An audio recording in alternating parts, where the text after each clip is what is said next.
안녕하세요. 한국교원대학교 지리교육과 대학원생 고문입니다. 주거보장제도 개선을 통한 베이징의 주거지 분리 분소 방안에 대해서 말씀드리겠습니다.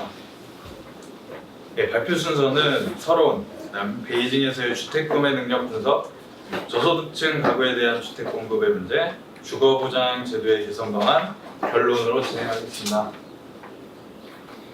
먼저 서론 말씀드리겠습니다. 본 연구는 왕의 저서인 A Century of Change라는 저서를 문헌적으로 고찰하는 데 목적이 있습니다. 연구 내용은 크게 다음과 같습니다. 주택 구매 능력 등급의 구체적인 분석, 저가주택 및 임대주택 제도의 한계 분석, 저소득층의 주거 문제 해결을 위한 개선 방안입니다. 베이징에서의 주택 구매 능력 분석을 먼저 보도록 하겠습니다. 주택 구매 능력 등급이라는 개념이 나옵니다. 일반적으로 주택 구매 능력이란 주택 가격대 연 가격 소득 비율을 말하는데요. 여기서 이 주택 구매 능력은 한 계층의 지출 능력, 주택에 대한 지출 능력과 주택 시장의 공급 능력을 파악할 수 있습니다. 그래서 이제 뒤에 보실 표에 2005년 베이징 주택 구매 능력 등급과 관련된 표가 나오는데요. 그 전에 먼저 구매 능력 등급과 관련된 이 수식을 먼저 봐야 됩니다.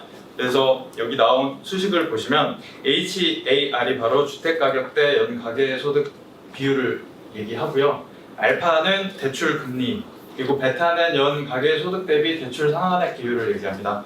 그 다음에 T는 대출 기간을 말하는데요. 여기에 이제 적절한 값들을 대입을 하면 각각의 값들을 구입할 수 있습니다. 그래서 이 표 1은 알파 값과 베타 값 그리고 HAR 값을 이제 그 수식에 넣어서 대출 기간을 구한 겁니다. 그래서 그 대출 기간을 통해서 베이징의 주택 구매 능력을 판단한 건데요. 여기 보시면 그래서 주어진 대출 기간은 보시면 이제 각각의 HR 상황에 따라서 1.5, 1대 2, 3, 4, 5, 6, 1대 이 대출 기간이 나와 있습니다. 그래서 보시면은 제일 밑에 범주를 보시면 공란으로 나와 있는 칸들이 있습니다. 이 칸들은 어떤 것을 의미하냐면 이 대출 기간이 보통 30년을 넘는다라는 의미입니다. 이 말은 즉 무슨 말이냐면 중국 대출 기간 같은 경우에는 30년 이상 대출하는 것을 되게 꺼려하고요. 그리고 이 베타값 그 연 가계 소득 대비 이 지출에 쓰는 비용이 30%가 넘으면 또 대출을 꺼리는 경향이 있습니다. 따라서 이 표를 통해서 알 수 있는 것은 무엇이냐? 베이징 가구의 HR 한계값은 5이다. 즉, 이 값은 주택시장 진입에 대한 한계 지점이다라는 걸 알 수 있습니다. 그래서 베이징 가구의 주택 구매 능력을 분석을 해보면요. 1991년부터 2004년에 이 값들을 이 표를 통해서 한번 살펴보면요. 이 초록색이 의미하는 것은 주택 가격, 평균 가격이고요.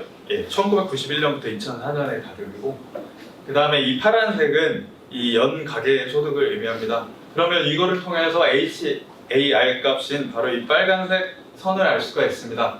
여기서 이제 주목해야 될 점은 뭐냐? 바로 5보다는 높다는 것입니다. 즉, 이 말은 베이징 가구들은 평균적으로 봤을 때 베이징 내의 주택을 구매할 수 없다라는 것을 알 수가 있습니다. 즉, 고소득 계층만이 베이징 주택 시장에 진입할 수 있는 재정적인 수단을 갖고 있었다라는 결론을 볼 수가 있습니다.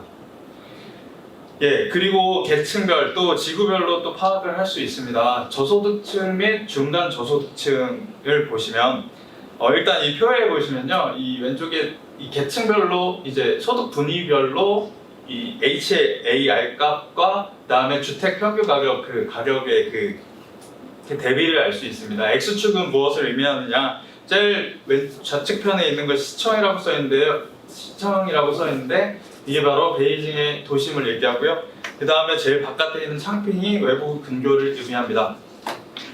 그래서 주택 가격은 다음과 같고요. 그에 따른 HAR 값은 소득 계층별로 어떻게 되냐? 하위 계층부터 먼저 살펴보면 이 하위 40%는 각각 그 주택 가격에 비해서 HAR 값이 떨어지는 형태입니다. 즉, 베이징 내에서 그 외부 근교 내에서는 어떠한 주택도 구매할 수 없는 능력을 갖고 있다라고 알 수 있습니다. 그 다음에 그 위에 있는 소득 계층인 바로 파란색 계층들을 보면 일부 외부 근교에서 주택을 구매할 수 있습니다. 그렇지만 더 내부로 들어가면 고소득층 10%만이 이 내부 근교에 있는 이 주택들을 구매할 능력이 있고요. 이 보라색으로 표시된 제일 중심인 이 시청 지구는 거의 최고소득층들도 구매하기 어렵다라는 결론을 낼 수가 있습니다. 그래서 이렇게 베이징에서 이런 것들을 통해서 소득 차이를 통해서 새롭게 부상하는 주거 구조가 나타나 있습니다. 이것은 주택 구매 능력을 통해서 특징 지어주는데요. 일단 다음과 같은 5가지 사례가 나와 있습니다. 그래서 하나씩 살펴보겠습니다.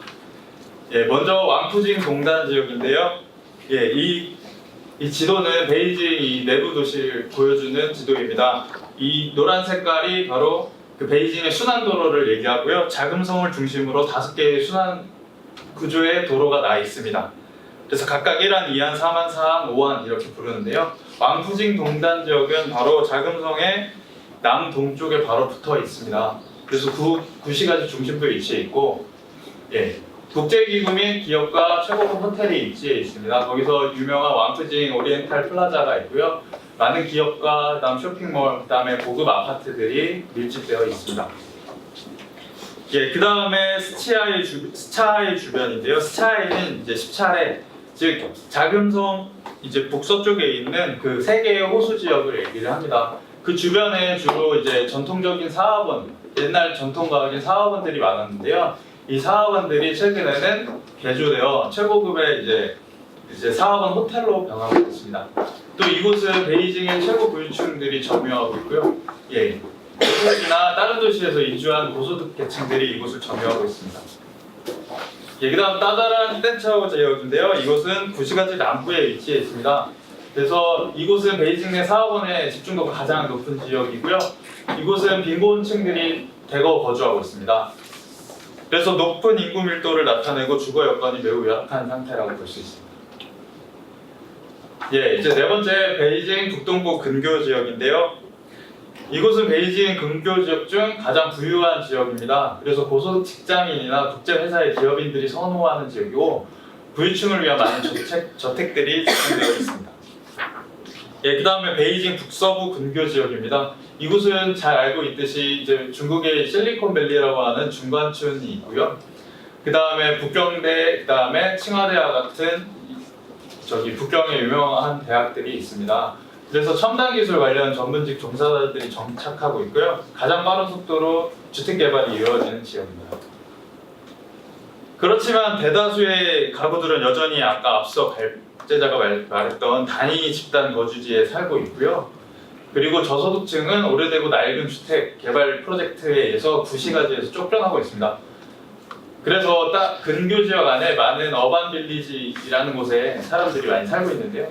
이 어반 빌리지의 형태는 이런 식으로 되어 있습니다.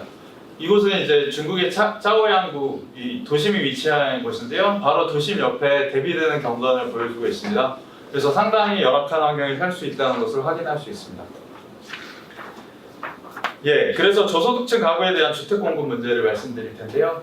이러한 중국의 이 주택 문제가 있기 때문에 특히 저소득층이 주택난을 겪고 있기 때문에 1998년에 중국 정부에서는 이제 그 주택에 관한 회견을 열어서 이 2가지 제도를 마련합니다.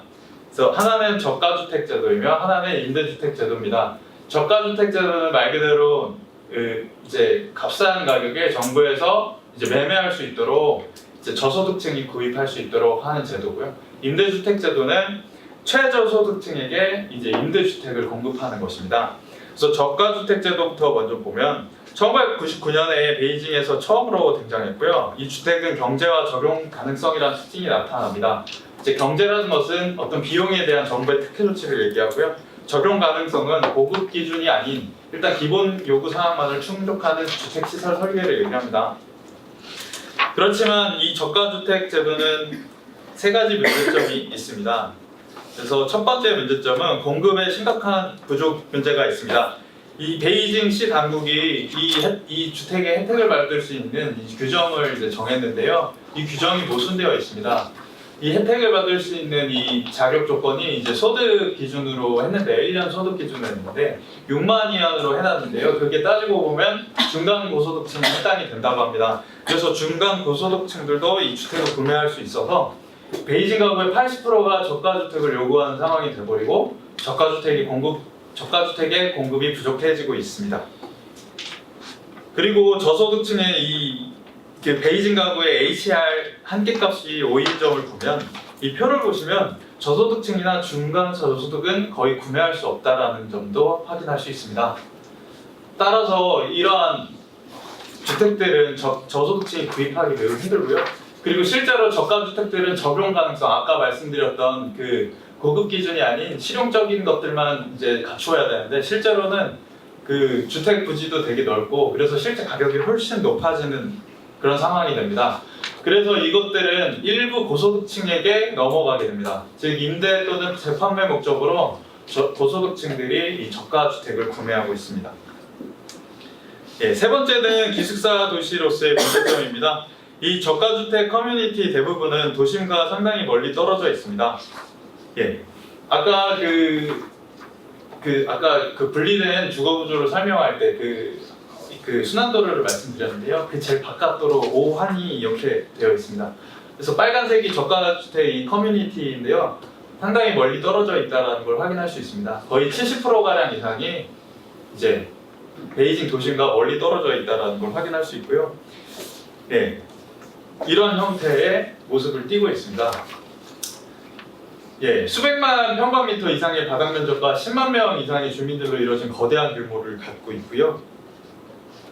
예, 그렇지만 이 도심과 멀리 떨어진 이 저가 주택들은 주거 기능 이외에 상업 업무 기능이 매우 빈약합니다. 그래서 주거 기능만을 충족하는 침상도시의 형태를 띠고 있습니다. 예, 그다음 두 번째 임대주택 제도입니다. 예, 아까 말씀드렸듯이 1999년에 또 중앙정부에서는 도시 임대주택에 대한 행정조치를 발표했고요. 그래서 2004년에 임대주택 제도에 대한 원칙과 규정을 마련했습니다. 그렇지만 임대주택 제도도 두 가지 문제점이 있습니다. 첫 번째는 신청 자격의 범위가 매우 작다는 점입니다. 실제로 혜택을 받는 사람들은 5%였습니다. 그게 이제 이 규정의 조건이 뭐였냐면 최저 생계 수당을 받는 사람, 그 다음에 1인당 그 거주 면적이 지역 평균의 60%밖에 안 되는 사람, 이 두 가지 조건을 갖춘 사람인데 이게 베이징 인구의 5%밖에 안 된다라는 맹점이 있었습니다. 그래서 요거를 이제 바꿔서 이제 최저 임금액으로 바꿨습니다, 기준을. 그런데 2%밖에 여전히 안 된다라는 문제점이 있습니다. 그 다음에 역시 공급 부족의 문제점이 있었습니다. 예, 그래서 주거보장제도의 개선 방안은 네 가지 측면에서 말씀드릴 수 있습니다. 첫 번째, 지방정부의 책임이 강조되어야 됩니다. 예. 일단 이 부동산은 이제 중국 정부에서 상당히 시정부 세입의 중요한 원천이 되고 있어서 이 지방정부에서는 이 임대주택 제도나 이 주거보장 제도를 마련하는데 상당히 미온적인 반응이고요. 그래서 지방정부가 이 중요성을 인식하는 것이 매우 중요합니다. 다음 두 번째, 재정지원 통로의 다양화가 필요합니다. 유럽연합과 같은 서구 국가에서는 임대주택에 대한 재정지원 통로가 다양한데요. 사회적으로 기부금을 받고 주택 건설 채권을 발행함으로써 재정 마련 통로를 확장해야 합니다. 세 번째, 주거 보장제도 범위를 확대해야 합니다. 중국은 호구제도가 있습니다. 그래서 호구제도 그 지역에 있는 호구에 속하지 않으면 상당히 많은 부분에서 불이익을 받는데요. 많은 거주민들, 특히 이주해온 사람들은 이러한 주택 보장제도에 접근하는 것조차 이제 제한되어 있습니다. 그래서 이러한 호구제도로부터 독립되어야 합니다. 네 번째는 저가주택 커뮤니티의 다양한 토지 사용과 주택 혼합이 이루어져야 됩니다.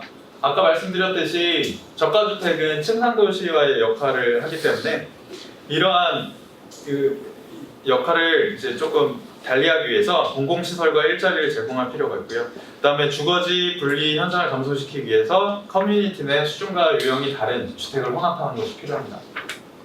예, 결론입니다. 저소득층 가구가 이제 부동산 시장에서 주택을 구입하는 것은 매우 어렵습니다. 그래서 주거지 분리 현상이 나타나 있고요. 일단 네 가지 측면에서 주택 보장 제도를 개선해야 됩니다. 첫 번째, 주거보장제도 구축의 중요성이지, 두 번째 임대주택 제도를 위한 재정 지원 통로의 다양화, 세 번째 저가주택 및 임대주택 제도의 적용 범위 확대, 네 번째 다양한 토지 이용과 다양한 유형의 주택 혼합이 필요합니다. 네, 이상입니다.